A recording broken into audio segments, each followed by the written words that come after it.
My name is Mandira. Welcome to Agla Sem, and today we're going to be starting with class 12. So we move on to the first chapter, which is variation in psychological attributes. Now, first of all, I'm going to give you just like a bit of summary about what this chapter is going to deal with. This basically deals with what intelligence is, what are the different types of theories of intelligence, what are the different types of intelligence themselves. Then there is how to measure intelligence, the various standardized tests that have been used to measure intelligence from a very long time. Then there's also different kinds of variations in intelligence and emotional intelligence and creativity. So this is a pretty long chapter, and this is also one of the most important chapters in class 12 because this is going to carry a lot of weightage in your exam. At least I know that minimum 3 or 4 questions are going to be there from this chapter itself. And of course, short answers will be there, long answers will be there, and usually long answers tend to come a lot from this chapter because this is a bit technical. But don't worry, we are going to get on with this and cover all these topics that I said one by one and very easily. So let's get started. Let's move on to the first main heading, which is individual differences in human functioning. Okay, sorry, I thought that was intelligence. So what this heading basically is trying to tell us is what are the different, individual differences kya hote hain? Individual differences refer to the distinctiveness and variations among people's characteristics and behavior patterns. It means what is making you different from your friend or from your parents, from anybody.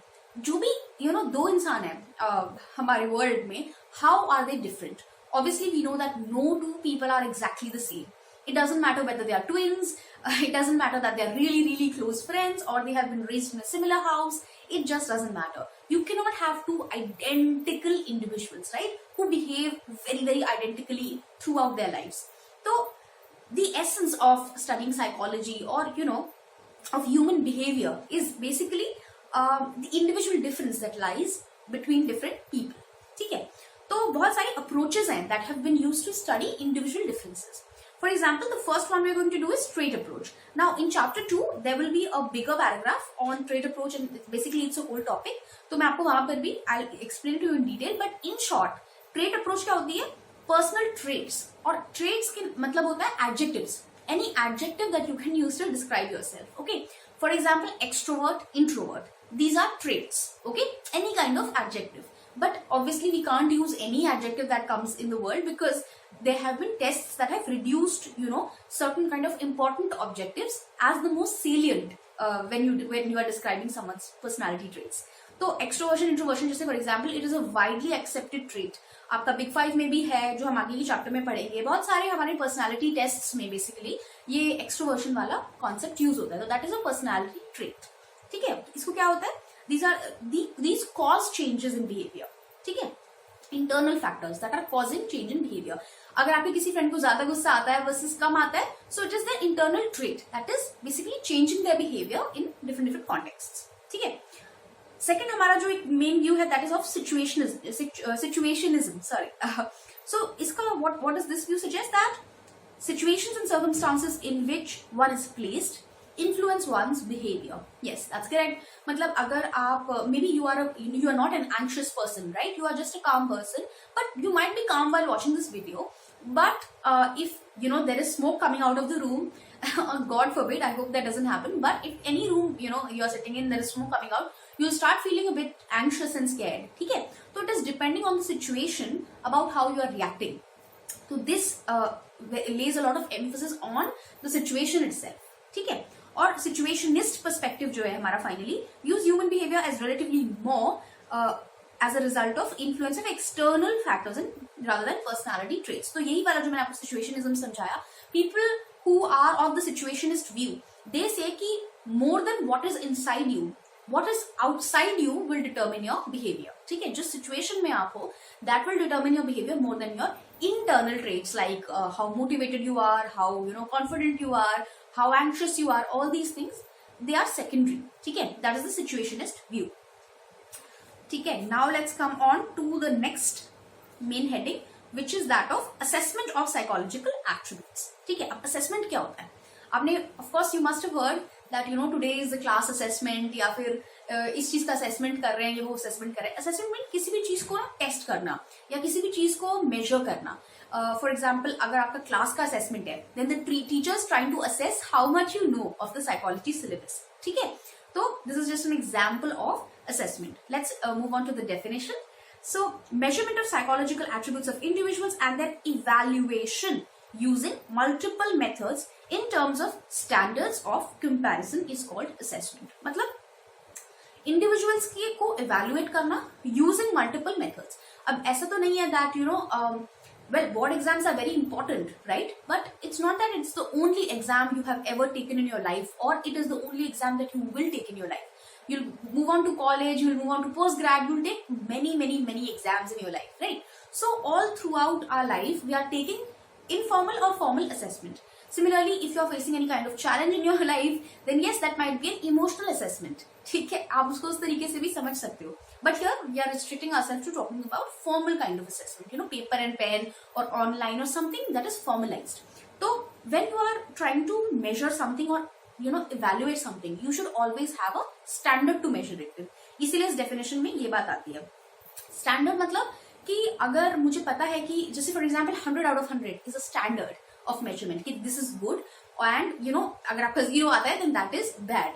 तो ये एक standard होता है measurement का. या अगर आप exam में आंसर लिख के आते हो द टीचर नोज कि यू नो अगर मैंने बोला कि what is the definition of intelligence then I know that there are 2 or 3 right answers और in many cases one right answer. So that is a standard of measurement. ठीक है, इसकी बहुत इंपॉर्टेंस है because it can be used to predict future behavior intervention to affect a change in behavior. अब जैसे किसी के प्री बोर्ड्स में you know कम मार्क्स आए हैं तो that person will obviously feel more motivated to study कि it is clear जब तक जहां तक मैंने अभी मेहनत करी है it is not enough for my board exams. That's why you know they are using continuous and comprehensive evaluations. When I was at school they were using CCE because it was very regular kind of assessment. Every week you would have a test. So the more assessments you take on a particular subject the better you get at it. ठीक है, because every time you take it you have that sort of insight कि मैंने अच्छा नहीं किया या मैंने अच्छा किया. So it gives you output about future predictions. ठीक है. Second, it is the first step in understanding a psychological attributes. From a psychological perspective, it is very important to measure something, evaluate something against a standard if you want to find more about it. अब जैसे intelligence है, अगर मुझे predict करना है कि intelligence का life में happiness से क्या relation है, then I need to have a way to measure, evaluate intelligence under a you know using a particular standard. उसके बाद ही मैं उसको happiness से, similarly for happiness also, I need to have a standard to measure it with. Then I can compare these two. ठीक है, दो types की assessment होती है. मैंने अभी यूज भी किया था टर्म फॉर्मल वर्सेस इनफॉर्मल. तो फॉर्मल असेसमेंट क्या होती है? Formal assessment is objective, standardised, organised and psychologists are trained for making formal assessment. जैसे कि अगर आप एक प्रोफेशनल हॉस्पिटल में जाके या यू नो एक ट्रेनिंग सेंटर पे जाके you are taking an IQ test, that is for example Stanford में आईक्यू टेस्ट है, आपका इंटेलिजेंस टेस्ट है, you are taking these kind of assessments, then it is a formal assessment. ठीक है, जो कि एक objective, standardised, organised kind of चीज है. Informal assessment क्या होता है? Varies from case to case, one assessor to another and open to subjective interpretation. जैसे कि इसका एग्जाम्पल है informal assessment का. If someone is taking, let's say if you have gone for an interview and they are asking about personal life, about personal questions, you know that what is your motivation in life or what have you done to increase your problem solving capacity, जो भी open ended questions kind of interview होते हैं वो informal होते हैं. ठीक है, when you look at a test you know whether it's formal or informal. ठीक है, attributes पे आ जाते हैं, which is our next sort of small concept, which is some domains of psychological attributes. ठीक है, attributes क्या होता है कि they are chosen from for assessment depend on the purpose. आप किस attribute को measure कर रहे हो that will depend on what you are trying to do.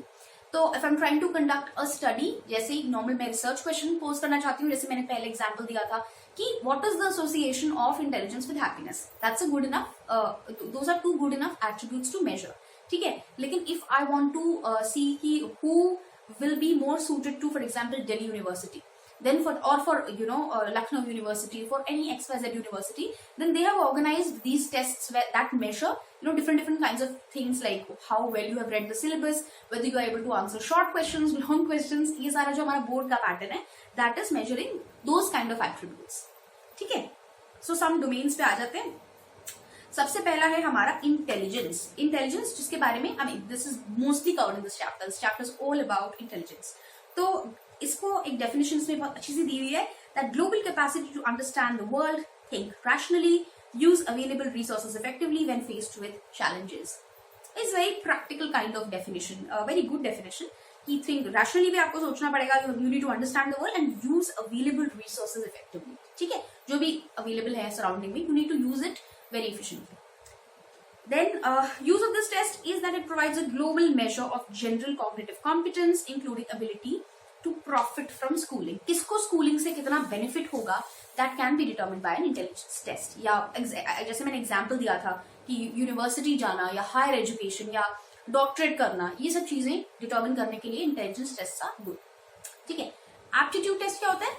aptitude बोलते हैं ना कि aptitude और intelligence में ये फर्क होता है that have you heard that example कि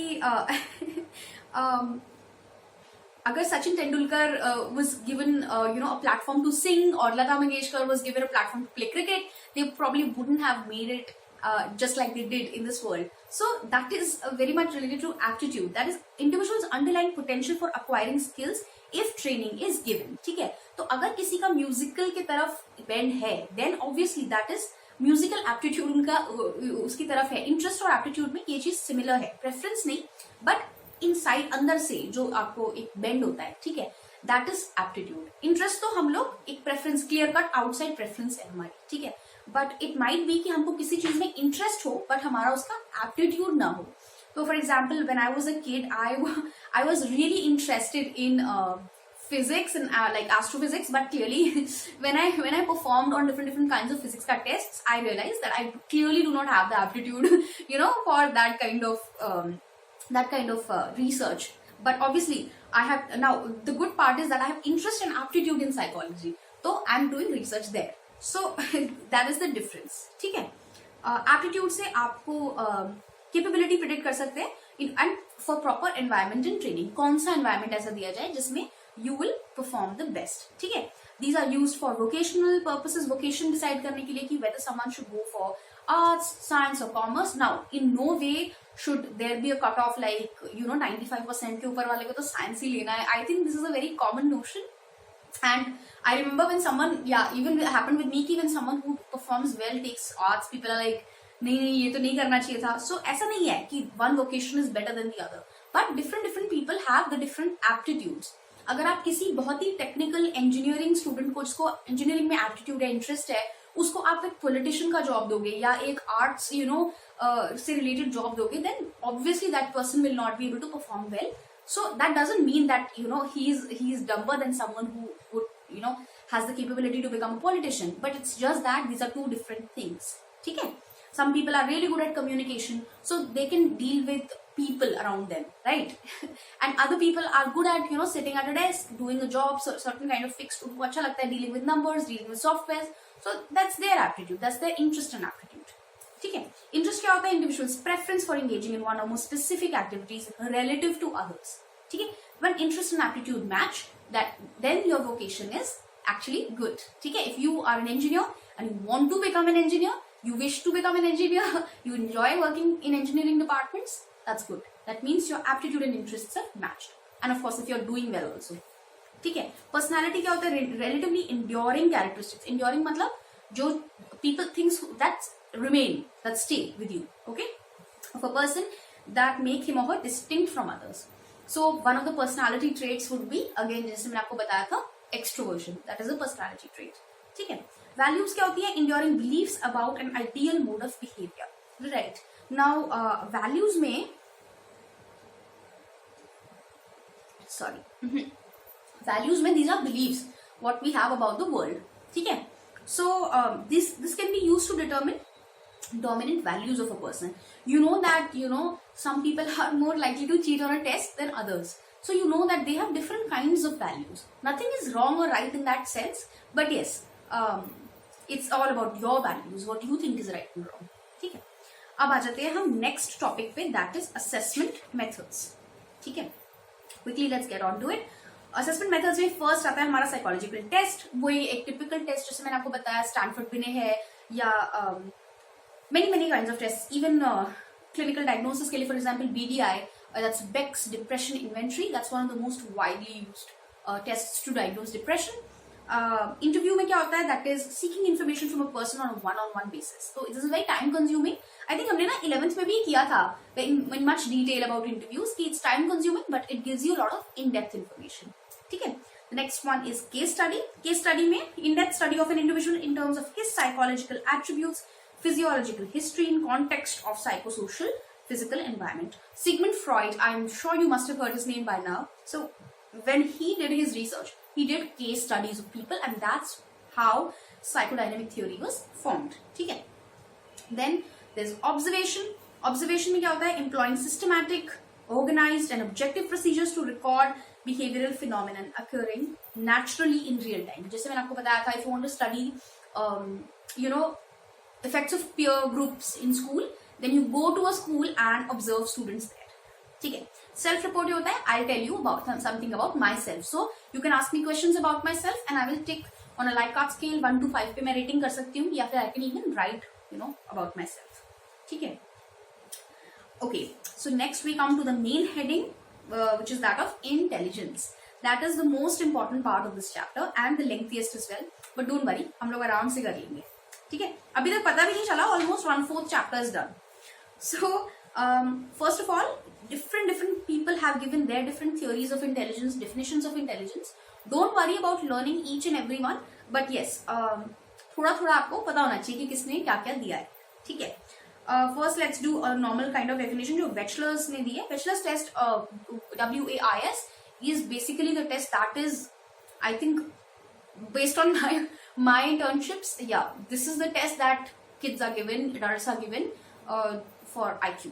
यही test है इंडिया में that is used the most. ठीक है. The global and aggregate capacity of an individual to think rationally, act purposefully. ठीक है, किसी पर्पस के लिए इफेक्टिवली काम करना and deal effectively with his or her environment. How nicely you can adjust to places around you, you can use the resources around you, that he defined as intelligence. One of my favorite definitions of intelligence. So he understood intelligence in terms of its functionality. ठीक है, that is its value for adaptation to the environment. Exactly. And I quite agree with this.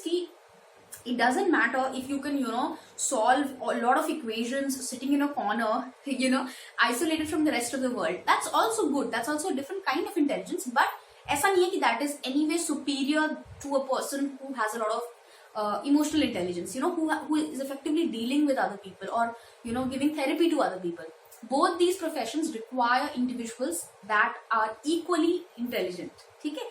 So I like this definition of कि intelligence के काम आने के terms में ही defines it, कि कितनी काम आई आपका दिमाग आपको, that is your intelligence. Not कि IQ डिटर्मिन करने का एक टेस्ट दे दिया एंड ऑल्दो है ऐसा ही, but Wechsler's test is actually a very good test because उसमें ना बहुत सारे डिफरेंट सब डोमेन्स है, तो वो आपकी हर तरीके की इंटेलिजेंस को इट कैप्चर्स. ऐसा नहीं है कि सिर्फ मैथमेटिकल इंटेलिजेंस को कैप्चर कर रहा है या लॉजिकल रीजनिंग वालों का बेटर स्कोर आएगा, ऐसा नहीं है. ठीक है. गार्डनर एंड स्टर्नबर्ग ने भी दिया है, intelligent individual not only adapts to the environment but also actively modifies or reshapes it. Exactly. So the power of influence. Just adding to this, कि obviously adaptiveness तो जरूरी है ही, और you need to make the world a better place, make the environment around you better, modify it. ठीक है. तो दो types की अप्रोचेस हैं, psychometric approach and information processing approach. Psychometric में क्या है, considers intelligence as an aggregate of abilities. ठीक है, बहुत सारी छोटी एबिलिटीज का एक कलेक्शन. और information processing emphasis on distinct types of intelligence, अलग अलग इन्होंने कर रखी है, डिस्टिंक्शंस कर रखी हैं, and describes the processes people use in intellectual reasoning and problem solving. So basically information processing is concerned with how things are happening, and structural approach और जो psychometric approach है वो ये कहते हैं कि अगर intelligence एक pyramid है तो उसके अंदर क्या क्या components हैं. ठीक है, it is dealing with the structure of intelligence. Information processing is dealing with, हाँ तो ठीक है, whatever the structure is we don't care, but how do we sort of वो जो functionality वाला point हम अभी make कर रहे थे. ठीक है, तो नेक्स्ट आ जाते हैं थ्योरीज ऑफ इंटेलिजेंस पे. Theories of intelligence which is the main heading, the next main heading. सबसे पहले आते हैं साइकोमेट्रिक अप्रोच. साइकोमेट्रिक अप्रोच जो है, जो हमने अभी डिस्कस करी, उसमें बेसिक असम्पशंस हम डिस्कस करते हैं. ठीक है. First of all these theories consider intelligence is an aggregate, मैंने पहले बता दिया. Psychometric theorists believe that intelligence is a single entity, एक ही एंटिटी है. ऐसा नहीं है कि एग्रीगेट ऑफ एबिलिटीज है, बहुत सारे डिफरेंट डिफरेंट एबिलिटीज का एक कलेक्शन है, पर एंटिटी सिंगल ही है, मतलब उसकी एग्जिस्टेंस एक सिंगल ही कॉन्सेप्ट है. ठीक है. It expresses individuals performance in terms of single index of cognitive abilities. Very very hard focus on cognitive abilities. Your thoughts, information processing, problem solving, ये सब जो चीजें हैं ना, प्रॉब्लम सॉल्विंग तो सॉरी इंफॉर्मेशन प्रोसेसिंग में आ गया, बट साइकोमेट्रिक में कॉग्निटिव, माइंड की जो थॉट्स की प्रोसेसिंग है वो बहुत इंपॉर्टेंट है.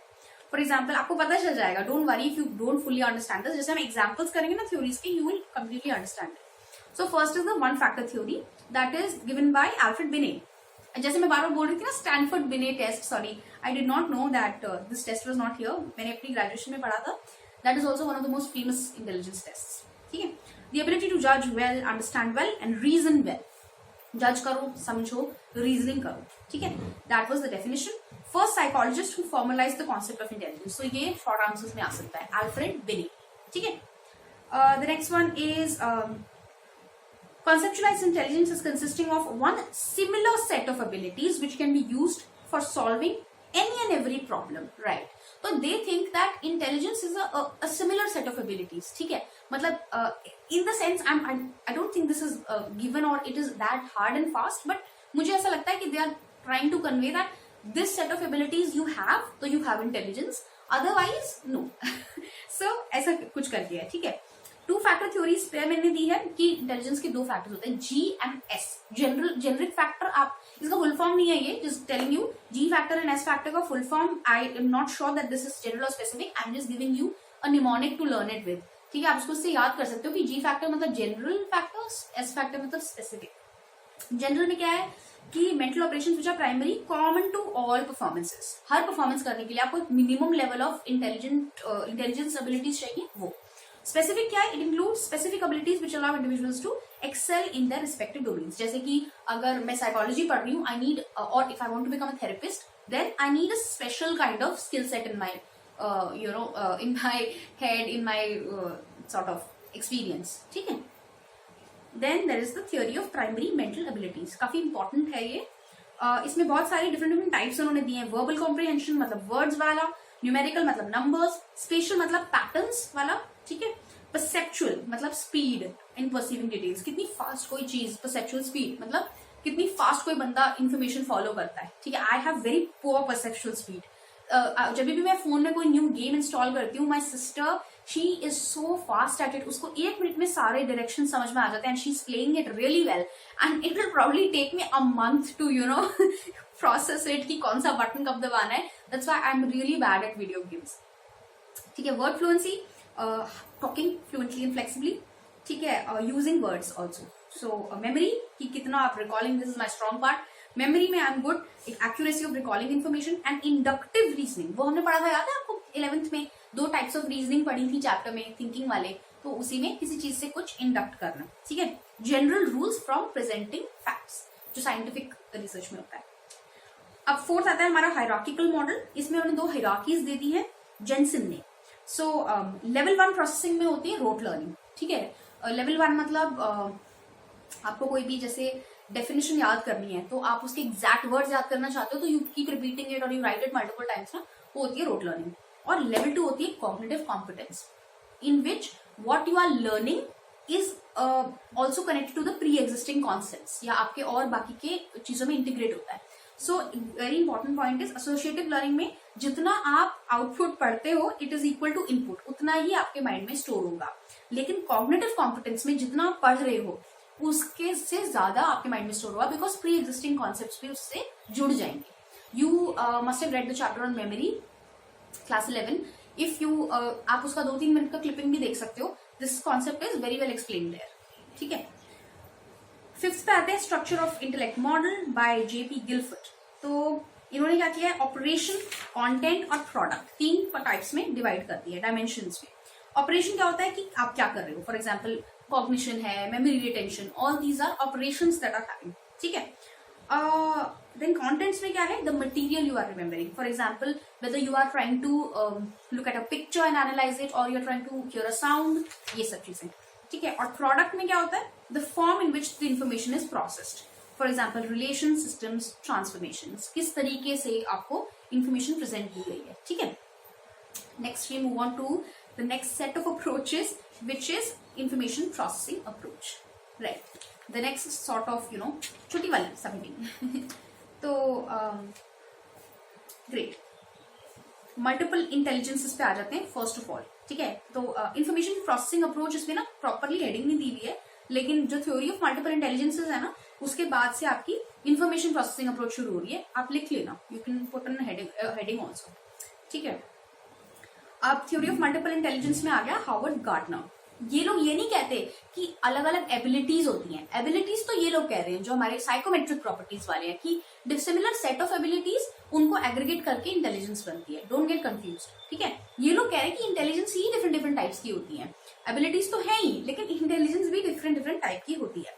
This is a very famous one जो Howard Gardner, and this is in my experience the most likely to come in the exam, ठीक है. मेरे एग्जाम में यही आई थी. तो उसने क्या किया, बहुत सारे अलग अलग लोगों को पढ़ा हुआ, it shown exceptional abilities in their own respective fields, ठीक है. फॉर एग्जाम्पल लिंग्विस्टिक, और उसने 8 तरीके की ये दी हैं, 8 टाइप्स ऑफ इंटेलिजेंसेस, ठीक है.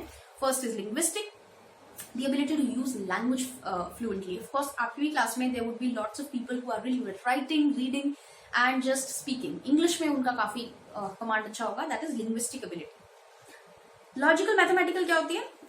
Skills in problem solving, thinking logically and critically, and abstract reasoning. For example, scientists जो करते हैं. Now, logical mathematical reasoning is I think in India and in the world seen as the most important kind of intelligence. कि अगर this is the most difficult, it is perceived कि किसी ने physics और maths की problems अगर top कर लिया ना, तो बस उससे ज़्यादा intelligent कोई हो ही नहीं सकता. But that's not true. A distinguished, writer is just as intelligent as a distinguished mathematician. So it's not that one is superior. Spatial क्या होती है? Forming, using, transforming mental images. For example, sculptors, painters. Yeah, exactly. So M.F. Hussain है as intelligent as, who should I say? I don't know. Not as intelligent, but yeah, very, very, very intelligent. And so is, Satya Nadella or any kind of entrepreneur or any kind of engineer. ठीक है, Vishwakarma. So musical होती है जिसमें Indian Idol में you must have seen so many people with such beautiful musical talents they come. Bodily kinesthetic होती है, the use of whole body or portions of it creatively for display, जैसे कि dancers, athletes, right? You must have heard that I think there is this very famous dancer who wears ghungroo on his I can't remember his name, but yeah, he wears a huge bunch of ghungroo on his legs, and he has the ability to make only one of them like sort of flicker. So that kind of expertise, that kind of nervous control or control of your body, that is bodily kinesthetic. ठीक है. Interpersonal is skills of an individual to understand the needs, motivations, feelings and behaviors of other people. If you want to become a psychologist, then definitely you should have this. और कौन सी चीज किसको hurt करेगी, कौन सी चीज किसको खुश करेगी, all these kinds of things you need to know. Okay. Hopefully that's why psychologists are not obnoxious people. They are good.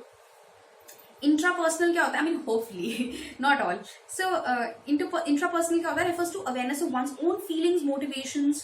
ये होते हैं philosophers and बाबा जी जो है हमारे, जिनको अपनी feelings, motivations को बहुत अच्छे से जिन पे control and grasp होती है, ठीक है? Naturalistic क्या होता है? Complete awareness in relationship with the natural world. For example, if someone wants to become an environmentalist, botanist, ठीक है? Greta Thunberg. She is one of those people who has amazing naturalistic intelligence. ठीक है. Okay, next we come to the triarchic theory of intelligence by Sternberg. This is also very important for exam also. इसमें भी एक basic assumption है that people use processes about the processes people use. ठीक है. The major focus of these theories is on how the intelligent person acts. कैसे act कर रहा है वो, not की structure of intelligence क्या है. ठीक है. So इसमें भी यही था theory of multiple intelligence में. तो इसमें सबसे पहले आते हैं कि 3 बेसिक टाइप्स ऑफ इंटेलिजेंस जो उन्होंने डिस्क्राइब करी है. कॉम्पोनेंशियल इंटेलिजेंस, एनालिटिकल इंटेलिजेंस जो हमारी फर्स्ट ऑफ ऑल आती है, या मतलब it is the same thing, componential slash analytical. इसमें क्या होता है? Analysis of information to solve problems. Knowledge acquisition first, इसके 3 कंपोनेंट्स है. नॉलेज एक्विजिशन मतलब लर्निंग करना, चीजों को एक्वायर करना कि ये है क्या जो हमारी सॉर्ट ऑफ नॉलेज है। सेकंड होता है planning and concerning how to do it. मैं आपको एग्जाम्पल भी दूंगी, don't worry. And the performance component is actually doing things. For example, a simple example of this is how to solve the Rubik's cube. ठीक है, first of all आपको देखना पड़ेगा कि है क्या, अच्छा सेम कलर होना चाहिए, ऐसा मैं इसको ट्विस्ट करूंगी, मूवमेंट्स कैसे होंगी। ठीक है, that is knowledge acquisition. Second is planning to do it, कि मैं क्या करूं कि all the colors should be in the similar kind of side of the cube, face of the cube. Third is actually doing it, so actually rotating the cube and getting it done. ठीक है, next जो उन्होंने component बोला वो है creative intelligence का component, that is creatively solving problems. ये भी हमने बहुत अच्छे से क्लास 11 में कवर किया है क्रिएटिविटी का। And remember how we were studying NCERT is giving us tips also to be how to be creative, more and more creative. तो ये वाला भी बहुत बढ़िया है एकदम। Ability to integrate different experiences in an original way, कहते हैं ना finding a new solution to a problem, that is creativity. ठीक है, the third one is practical intelligence, the ability to deal with the environmental demands encountered on a daily basis. तो इसको कहते हैं street smartness या business sense. तो probably if someone's an entrepreneur or a very big business tycoon, then they have high levels of contextual practical intelligence. ठीक है, finally हमारी जो लास्ट थ्योरी आती है, हाँ वो आती है planning, attention, arousal, simultaneous successive, that is PASS, planning, attention, arousal and simultaneous successive. हाँ, इसमें A एक ही है, डोंट वरी, S डबल है। Model of intelligence by JP Das and Kirby, 1994। इसमें क्या है, they have proposed interdependent functioning of 3 neurological systems, मतलब आगे ब्रेन में ये सिस्टम्स हैं that are producing this kind of intelligence. First is attention arousal, so जो हमने फर्स्ट किया,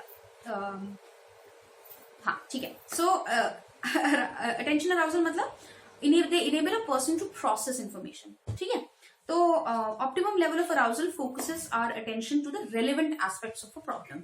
जो हमने सिलेक्टिव अटेंशन का टॉपिक किया था 11th में, that is also related to this, कि किसी प्रॉब्लम को first of all arousal is being motivated enough to do it. ठीक है, कोई प्रॉब्लम है मुझे उसको सॉल्व करना है अंदर से, और अटेंशन मतलब I can focus on it enough to kind of analyse की है क्या, कैसे करूंगा। ठीक है, साइमल्टेनियस एंड सक्सेसिव प्रोसेसिंग, ये 2 टाइप्स की है। साइमल्टेनियस मतलब एक के बाद एक। ठीक है, perceive the relations among concepts and integrate them into a meaningful pattern of comprehension। को एक से देख के 9th का रिजल्ट निकालना है, मतलब फर्स्ट ऑब्जेक्ट से 9th ऑब्जेक्ट का सीरीज में रिजल्ट निकालना है। ठीक है, सक्सेसिव क्या होता है, इन्फॉर्मेशन सीरियली आपको अरेंज करनी, so that recall of one of them leads to the recall of another. तो ये बड़ी इंटरकनेक्टेड है। साइमल्टेनियसली एक के बाद एक, सक्सेसिव मतलब second one is dependent on first one. कभी कभी होता है ना कि क्वेश्चन आता है, आपको 1 2 3 आते होते हैं, 4th नहीं आता होता सब क्वेश्चन, दैट इज की क्योंकि that depends on based on your answer of question number 3 ऐसा होता है ना, that is simultaneous successive.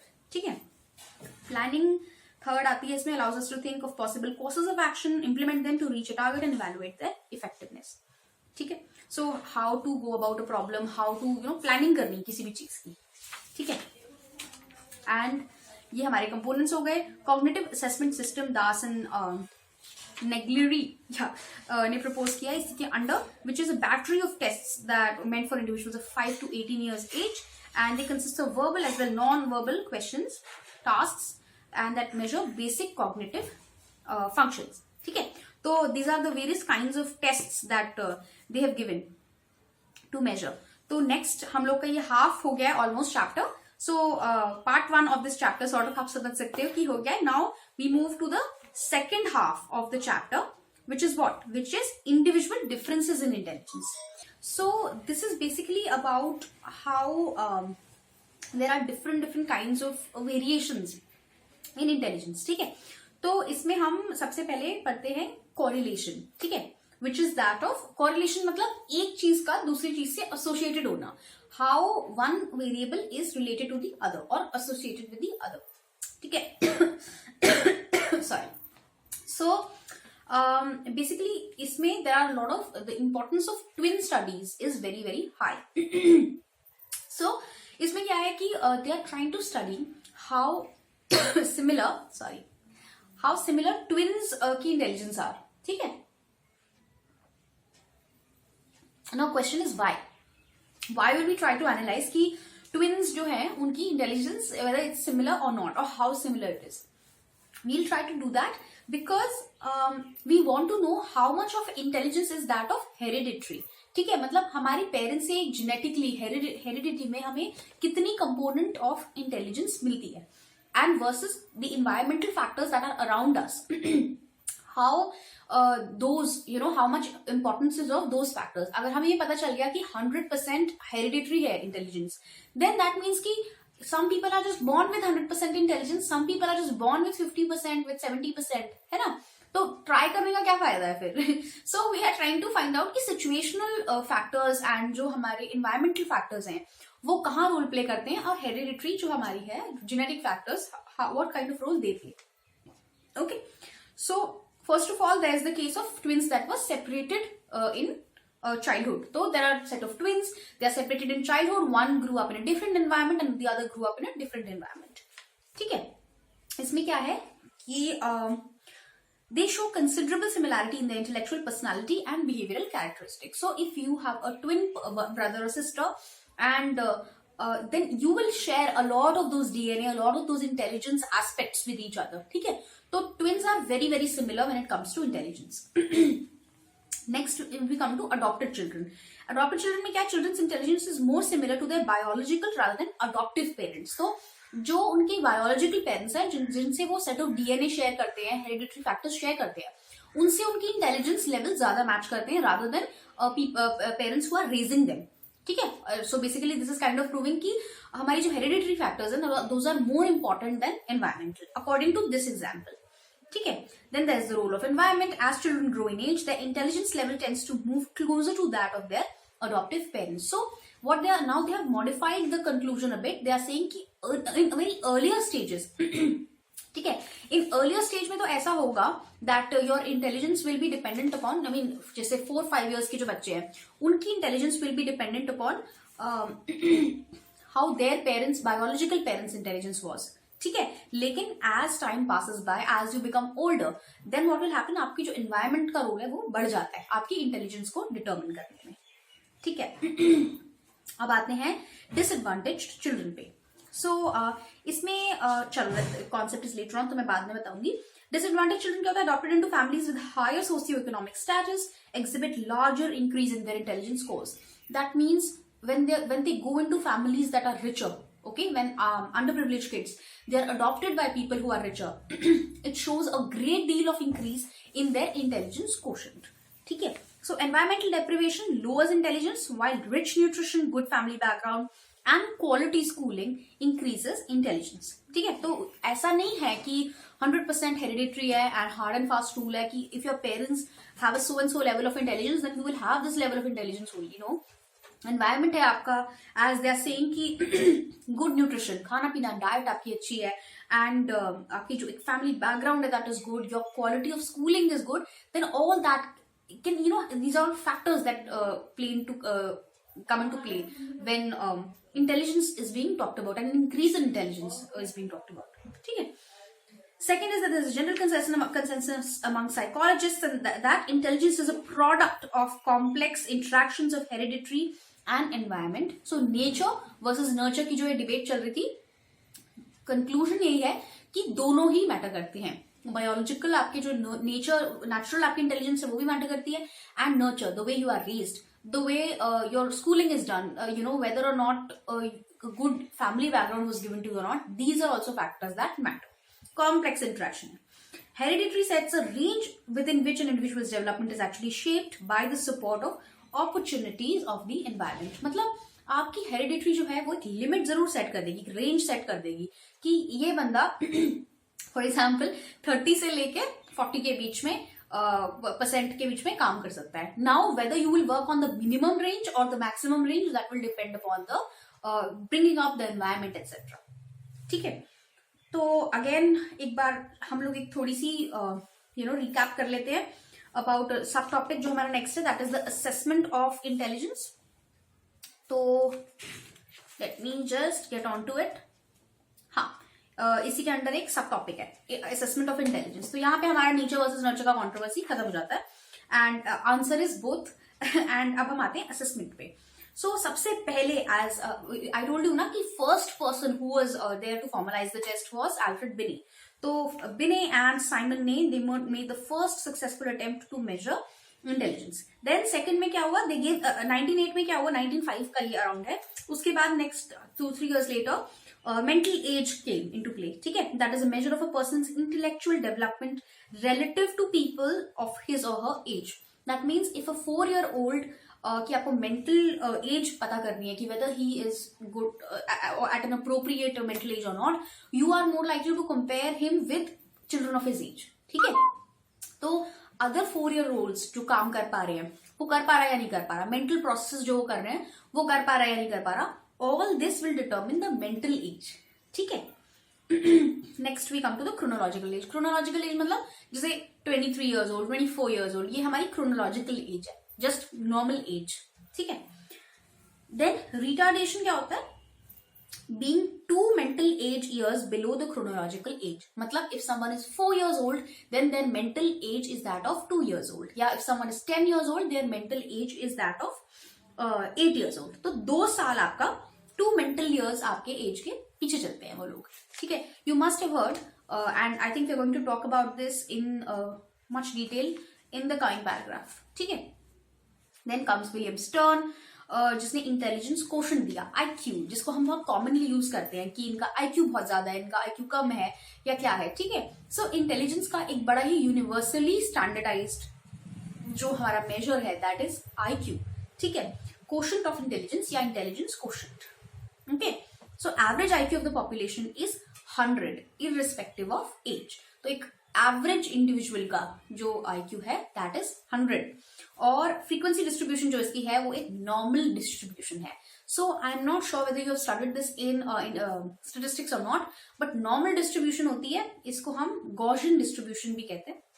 It is like अगर ये हमारी एक्सिस है तो ये हमारा इस तरीके से नॉर्मल डिस्ट्रीब्यूशन होता है. इट मीन्स कि it is a symmetrical distribution. ठीक है, एक ऐसा कर्व और उस कर्व के राइट साइड भी उतना ही उतने ही लोग होते हैं जितने उसके लेफ्ट साइड होते हैं. ठीक है, सो एंड अगर आप उसके कर्व के सेंटर में एक लाइन ड्रॉ कर दो देन वो मीन आ जाता है. तो जो हम 100 की बात कर रहे हैं ना कि एवरेज बंदे की इंटेलिजेंस जो होती है वो 100 होती है, इसका मतलब ये नहीं कि आप किसी भी बंदे को सड़क पे पकड़ लोगे तो उस बंदे की इंटेलिजेंस 100 निकलनी चाहिए.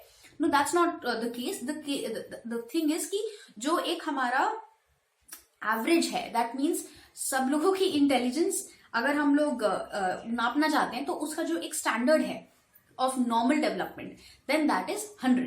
ठीक है, तो ये जो हमारा कर्व है इसके बीच में जो लाइन ड्रॉ होती है वो दैट इज जो ये वाली लाइन समझ लो आप, this is the axis and this is the line, then it is cutting the axis at 100. ठीक है, that is the normal curve, symmetrical around the central value and it's the mean. जो हमारा 100 जो है वो हमारा मीन है, ऐसा ना कट कर रही है. तो in this normal distribution curve, maximum people lie in the middle. Gradually and symmetrically, the scores will decline towards the side. अब you can imagine that this is a curve. ये हमारी axis है. अगर इस axis के हम left side में जाएंगे, इस side जा रहे हैं, ठीक है, तो हमारे scores कम होते जाते हैं. और अगर हम right side जाएंगे तो हमारे scores ज्यादा होते जाते हैं. तो 100 तो हमारा हो गया मीन. ठीक है, अब 100 से नीचे भी कई लोग हैं और 100 से आगे भी बहुत सारे लोग हैं, लेकिन मैक्सिमम नंबर ऑफ लोग 100 पे हैं. ठीक है, तो जो कर्व का सबसे ज्यादा ऊंचा पार्ट है जो कि इसको 2 इक्वल हाफ्स में डिवाइड करता है, that will be cutting the axis on x axis on 100. ठीक है, तो अब अगर हम अब क्या होगा in the upcoming section we are going to talk about people who are either here or there. तो people who are either below 100 or are above 100. ठीक है, तो उन लोगों का क्या एक्सपीरियंस है, उन लोगों के क्या मेंटल प्रोसेसेस है, what kind of experiences they have, what kind of sort of terms we can use to describe such people, that we will discuss now. First of all हम बात करते हैं मेंटल रिटार्डेशन की. You must have heard this is called intelligence deficiency. मतलब जहां पे आपके scores जो है दैट इज नॉर्मल. अब ऑब्वियसली प्लस माइनस जो आपका 10 है वो तो एक नॉर्मल रेंज में आता है कि आप ये मत सोचना कि 100 के नीचे अगर किसी की 99 है तो मेंटल रिटार्डेशन में वो they can come into that. ऐसा नहीं है. 90 से लेके 110 तक 10 ऊपर 10 नीचे इज नॉर्मल इंटेलिजेंस ओनली, ठीक है. लेकिन अगर it is going below 90 or above 110, then we need to separate those people and see कि what are the special kind of needs they have. Okay, so American Association of Mental Deficiency, AAMD, use mental retardation as significantly sub-average general intellectual functioning existing concurrently with deficits in adaptive behavior and manifested during the developmental period. Developmental period matlab 99% of the time, if someone has mental retardation, it will be diagnosed, it will be recognized in their developmental period. ठीक है, तो 2 से लेके जो 9 years की as है उतने में पता चल जाता है. सो उसमें क्या होता है, दो इसमें टर्म्स हमारी यूज हुई हैं कि सिग्निफिकेंटली सब एवरेज. सब एवरेज मतलब एवरेज से नीचे, सिग्निफिकेंटली मतलब 90 से नीचे होनी चाहिए, ठीक है, 100 से नीचे नहीं. इसका टेक्निकल मीनिंग क्या है, that you will learn in graduation if you proceed on to do psychology. If you are interested तो आप मुझे बता देना, I will explain what significantly means in psychology. ठीक है. अच्छा, इसमें सब एवरेज मतलब एवरेज से नीचे इंटेलिजेंस फंक्शन, इंटेलेक्चुअल फंक्शनिंग है. For example in IQ below 70 would qualify as mental retardedness. ठीक है. और mentally challenged or intellectual deficiency that would characterize. ठीक है. So the next one is deficits in adaptive behavior. Basically the capacity to be independent and deal effectively with one's environment. For example, अगर आप 8 to 9 years old me, a lot of depending on the level of intellectual deficiency a person has, आप अगर उनको you tell them to differentiate between a 10 rupee note and a 50 rupee note, a lot of mentally deficient children will not be able to do that. ठीक है. सो जो normal हमारे sort of बच्चे कर सकते हैं to deal effectively with the environment, वो because of their IQ being lower they have more difficulty in doing that. ठीक है. Now this is unrelated to the chapter, but PSA, I am announcing this because ये जो mentally retarded word है, ठीक है, this carries a lot of stigma and it is also very misused word. So please don't refer to your friends as retarded or something like that. Be kind and do not use these terms lightly. ये जो OCD, retard, all these terms are coming into play. Don't throw them just like that. It is something that is being used to describe a condition. So it's not something to joke about or to laugh at. So that was just a kind reminder. That's all good. तो अब हम आ जाते हैं IQ range पे कि जो हमारी mental retardation है, which is the term used in NCERT. That's why I'm saying it out loud. तो what kind of मतलब different कितनी उसकी severity क्या क्या हो सकती है. If someone has mild mental retardation, then 55 to 69 के बीच में उनका IQ होगा. ठीक है. 40 to 54 means moderate. 25 to 39 means severe, and below 25 means profound. So as you can obviously imagine, severe and profound retardation, they have very they have a lot of problems adjusting and rehabilitating themselves. तो most problems जो है उनकी इसी वाले category में आती हैं. Mild and moderate retardation पे बहुत सारा रिहेबिलिटेशन वर्क करके you can still reunite them with the general population. ठीक है. So development is typically slower than their peers, but they can, mild retardation में they can थोड़ी सी slow होती है उनकी, but they can still cope up. They can be submerged with people of their age and it's going to be fine for them. ठीक है. Although it's going to be fine for everyone, doesn't matter what your IQ is. And the important reminder we need here is that जो हमारे ये IQ है, जो हमारी sort of हम लोग समझते हैं कि fixed एक number मिल गया है कि किसी को आपने 44 IQ है या 29 IQ है तो वो बंदा ऐसा सोचे कि I cannot do much और मेरा तो हो ही नहीं सकता कुछ. That is not true. All these tests have limitations. All these categories have limitations. So there is no box that can put you inside and define that this is how your life is going to be. It all depends on your internal factors. ठीक है. So these are just categories and we are studying them for the sake of studying them. लेकिन it is not a limitation on people who have a lower IQ. ठीक है. So next पे आते हैं हम topic पे, intellectual giftedness. Now giftedness क्या होते हैं, वो वाले लोग जो 100 मतलब 30 से ऊपर, शायद इसमें लिखा होगा मोर देन, हाँ, अबव 130, राइट. सो जिन लोगों की 100 से उस वाले कर्व में जाती है. ठीक है. वेरी मतलब बेसिकली आप इमेजिन कर सकते हो कि वो कर्व गिरता है तो बहुत कम ही लोग होते हैं on the side of the curve that is above 130. ठीक है. सो ही स्टडीड, लुइस टर्मिन नाम से एक psychologist, he studied a lot of gifted children, just say they are describing, this is the word that they are using. They have exceptional general ability shown in superior performance in a wide variety of areas. First, you can say that they have high ability, high creativity and high commitment. Ability भी बहुत अच्छी होती है उनको, intelligence, problem solving वगैरह, creativity भी, novel solutions भी they can take out, and very high commitment. So very hard working, very committed to what they want. ठीक है? And they show early signs of intellectual superiority. So during infancy, they show larger attention span, good memory, sensitivity to environmental changes, early appearance of language skills. So if someone कोई बच्चा है जो बहुत जल्दी बोलना सीखता है, या very very advanced level of understanding of the environment as a baby, then yes, that is one of the signs that you are intellectually gifted. So this is also, आप ऐसा समझ लो कि just like mental retardation, giftedness is also a deviation from normal. ठीक है, ऐसा नहीं है कि one individual is better than the other. Every individual has his own unique kind of capabilities, but giftedness में ये है कि आप कर्व के इधर लाई कर रहे हो, mental retardedness में आप इधर लाई कर रहे हो. So equally deviant, it doesn't matter. So अच्छा, इनके पास high speed processing, high creative thinking, high self esteem, independence. ठीक है, इनकरेक्ट टू इक्वेट ब्रिलियंट. अच्छा, कुछ बच्चे होते हैं जो पढ़ने में बहुत ब्रिलियंट होते हैं, हमेशा 100 on 100 मार्क्स आ रहे हैं, या फिर IIT JEE में रैंक आ रही है बहुत अच्छी अच्छी. That is a different thing. वो आपके हार्ड वर्क से, आपके करिकुलम पे कितनी मास्टरी है उससे डिटर्मिन होता है. लेकिन जो इंटेलेक्चुअली गिफ्टेड लोग होते हैं ना, उनका IQ ही ज्यादा होता है. तो they have all these problem solving skills, जो उनकी cognitive competence होती है, cognitive capacities that are very enhanced. So it is not the same as working hard, attaining mastery on a chapter and then scoring full marks on it, sadly. So तो talent उनके पास, ये वाला जो होता है उनके पास cognitive capacity या cognitive functioning उनकी बहुत advanced होती है. ठीक है, तो talent क्या होता है? Talent refers to the remarkable ability in a specific field. For example, social and are often called prodigies. हाँ, आपने पढ़ा होगा. I remember I used to study this chapter in class 10 about Harold, and there's this little kid who was very intelligent. They called him a prodigy. मतलब very very talented, very very capable for their age. ठीक है ना? Next हम आते हैं types of intelligence tests पे, and moving on to some of the final topics in the chapter. Group हो सकते हैं, इंडिविजुअल हो सकते हैं. ग्रुप में एडमिनिस्टर जो होते हैं वो सेवरल पर्सन्स के साथ आप एक साथ कर सकते हो. पूरे ग्रुप में एक टेस्ट हो सकता है, as the name suggest. Individual में आप सिर्फ एक टाइम पे कर सकते हो, इंटरव्यू जैसे कर रहे हो किसी का. ठीक है, वैसे ग्रुप में भी इंटरव्यू हो सकते हैं, लेकिन generally I am speaking. Then group they do not allow the opportunity to be familiar with the subject's feelings. ठीक है, and that is a very important, जैसे हमने पढ़ा था ना, इंटरपर्सनल इंटेलिजेंस, कि how they are dealing with their own and other people's feelings.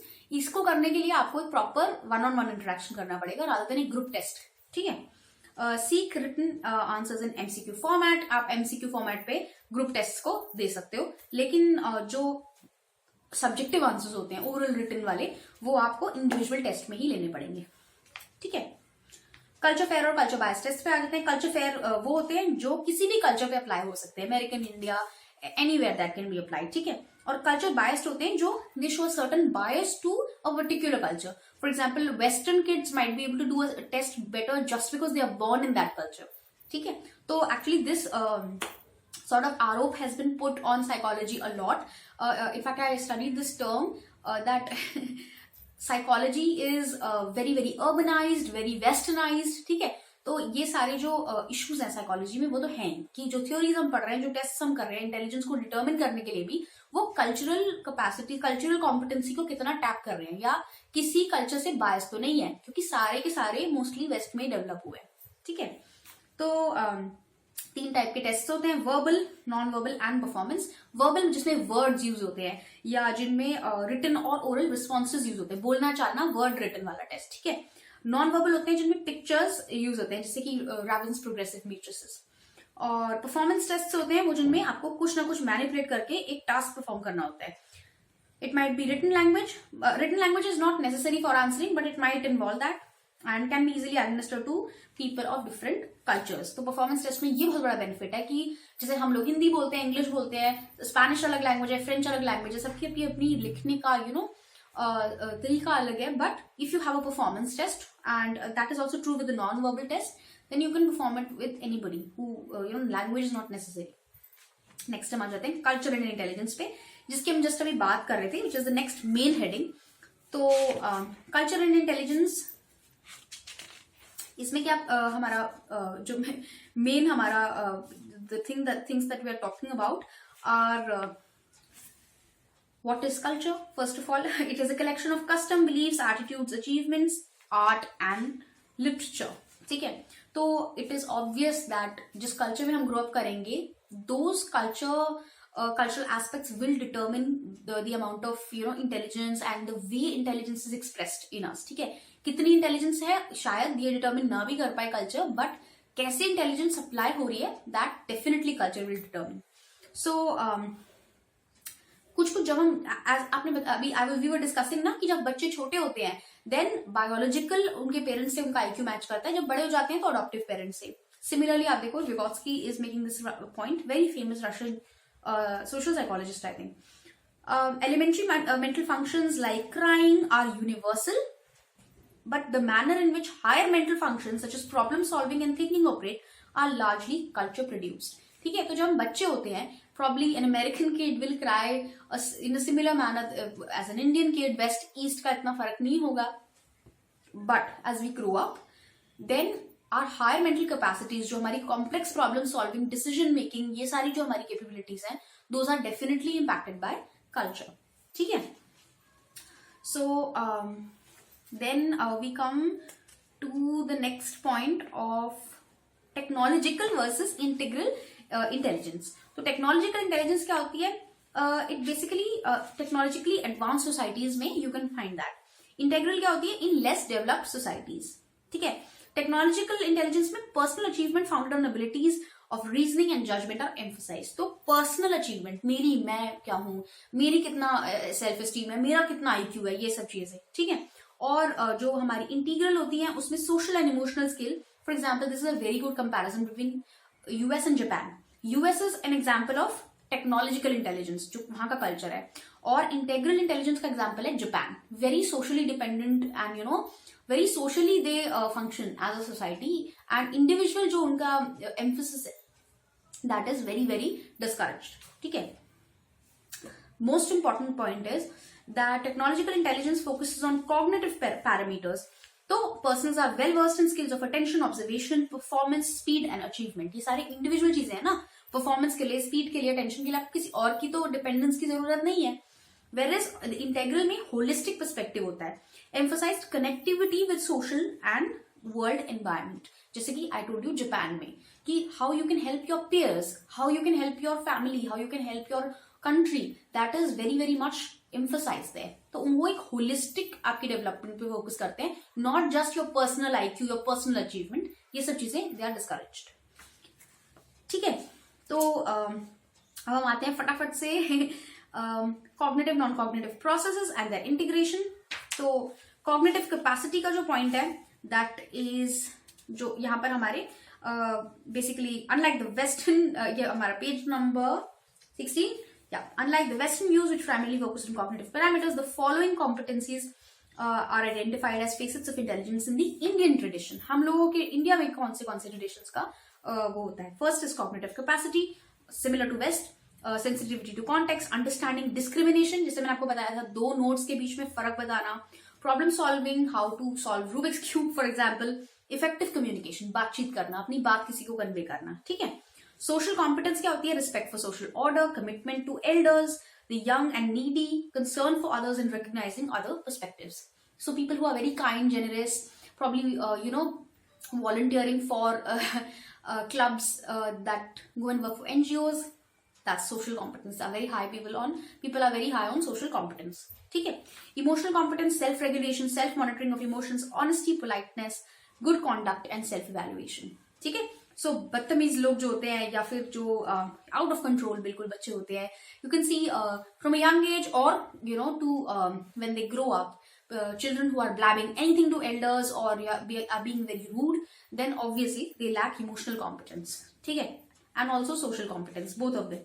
So sometimes they are unable to control themselves also, कि अगर कोई चीज delayed gratification नहीं कर पाते, कोई टॉय चाहिए तो अभी चाहिए, they'll start crying. So that kind of emotional competence, ठीक है, वो lack कर रहे हैं.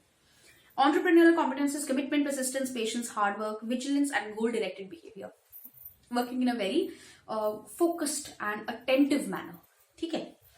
Next, we come to the main topic of emotional intelligence, EQ, that is used to express emotional intelligence, which is what? A set of skills that underlie accurate appraisal, expression, and regulation of emotions. ठीक है? Accurate appraisal मतलब जिस चीज पे गुस्सा आना चाहिए, जिस चीज पे खुशी होनी चाहिए, उस पे हो रही है. Expression मतलब अगर गुस्सा आ रहा है तो ये नहीं कि किसी को जाके पीट दिया. You are trying to communicate your anger in a constructive way. And regulation means controlling that anger and sort of not letting yourself do things that you don't want to do. ठीक है? Or not letting yourself feel the things you don't want to feel. Okay? So this is very important concept. दूसरे की emotion समझना भी and discriminating them is also very very very important skill. ठीक है, अब अगर आपने किसी को कुछ बोला and they didn't feel that good about it, then you should be able to recognize by their facial features, by the expression, by the way of talking that probably what I said hurt the other person. Okay, special abilities पे आ जाते हैं. ये aptitude का concept and interest का concept we have already discussed, so I'm going to skim past that. And last concept जब हमारे यहाँ पे आता है that is creativity. ठीक है, अब creativity को हम class 11 में भी बहुत अच्छे से discuss कर चुके हैं. And of course, if you have any doubts and interest in aptitude, please rewind the video back. मैंने बहुत अच्छे से समझा दिया था because I knew that this concept was coming again. इसमें creativity में क्या होता है, main concept जो हमारा है, that is refers to the ability to produce ideas, objects and problem solutions that are novel, new and appropriate. ठीक है, finding constructive solution for a problem, new solution to a problem. ठीक है, it is always reality oriented, appropriate and constructive, as I said, and socially desirable in a good way, not in a bad way. ठीक है. So there is no disagreement that creativity is determined both by hereditary and environment. So nature and nurture both. So no amount of training can transform an average person to develop a special talent or creativity. ठीक है, creativity आपको foster करनी पड़ेगी by using different kinds of habits that were discussed in class 11. But ऐसा नहीं है कि आप एक special creativity का course कर लो जिसके बाद आप ज़्यादा creative हो जाओ. That's not going to happen. Creativity and intelligence, इसमें बहुत important distinction है between creative tests and intelligence test. Creativity test क्या होता है, they first of all are open ended questions. Obviously creativity में आप बॉक्स तो लगा नहीं सकते कि एक ही करेक्ट आंसर है, उसमें तो the whole point is finding out new answers.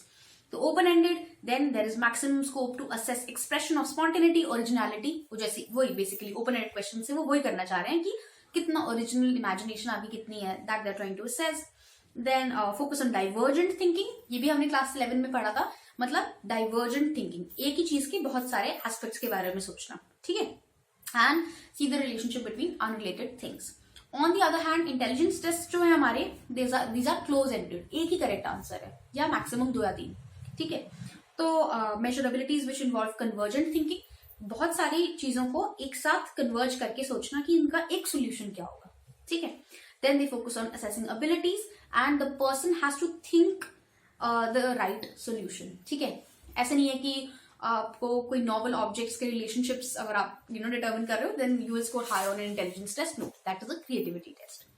Okay, so I hope that this chapter I was able to make it much clearer to you because this is a very important, as I said शुरुआत में भी मैंने बोला था, it's a very important chapter and it's also something that would take up a lot of marking space in your exam. So I hope I was able to explain it correctly. And if you have any comments, feel free to leave them in the comment section and do subscribe to the channel. Thank you for listening to me.